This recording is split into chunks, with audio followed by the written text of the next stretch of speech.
Voilà, bonjour. Voilà, je voudrais 3 pizzas margarita et 4 double fromage. Voilà, oui, on fait une soirée ce soir avec l'équipe. Voilà, amenez ça directement au bureau.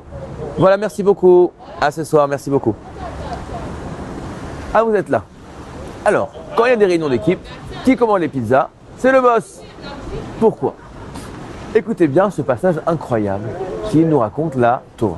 Lorsque Jacob va rencontrer son frère Esav, il vient organiser ses femmes et ses enfants qui vont se prosterner devant Esav pour lui montrer du respect pour un petit peu la madouille.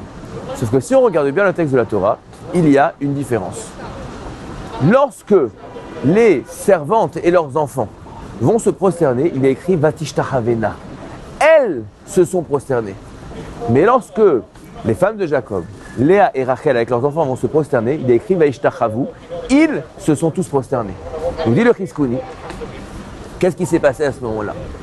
Lorsque les fils, les enfants de Léa et de Rachel ont vu leur mère se prosterner, on dit quoi? Notre mère se prosterne. C'est évident que nous aussi nous allons nous prosterner si notre mère déjà se prosterne. Alors que lorsque les servantes se sont prosternées, leurs enfants se sont dit, nos mères sont des servantes, elles se prosternent. Mais nous sommes les enfants de Jacob, nous sommes des gens importants, nous ne pouvons pas nous prosterner, ça n'est pas à la hauteur, ça n'est pas notre honneur de nous prosterner devant qui que ce soit. Si on réfléchit, c'est bizarre, parce que qui au fond est censé avoir le plus d'honneur?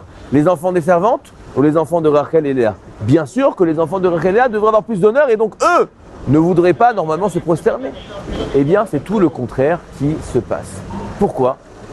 Parce que lorsqu'on est bien dans ses baskets, lorsqu'on sent que notre position est assurée, eh bien au fond, on n'a rien à prouver, on ne se sera pas remis en question et on est prêt à faire ce qu'il y a à faire. Il faut se prosterner, on se prosterne, il faut commander les pizzas, on commande les pizzas, il faut balayer, on balaye, il faut monter des chaises, on monte des chaises. Mais si maintenant, je vais demander à un employé de commander les pizzas, il va me dire mais c'est pas moi, je ne suis pas la secrétaire. Si je lui demande s'il te plaît, est-ce que tu peux venir demain?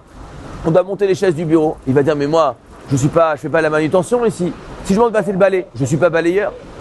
Au fond, étant donné qu'il a peur qu'on le prenne pour ce qu'il n'est pas, alors il va refuser de faire quoi que ce soit qui sort de son travail. Mais si on est bien, on se sent à l'aise, on ne se sera pas remis en question. Un patron qui balaye, c'est toujours le patron. Un patron qui change les ampoules, c'est toujours le patron.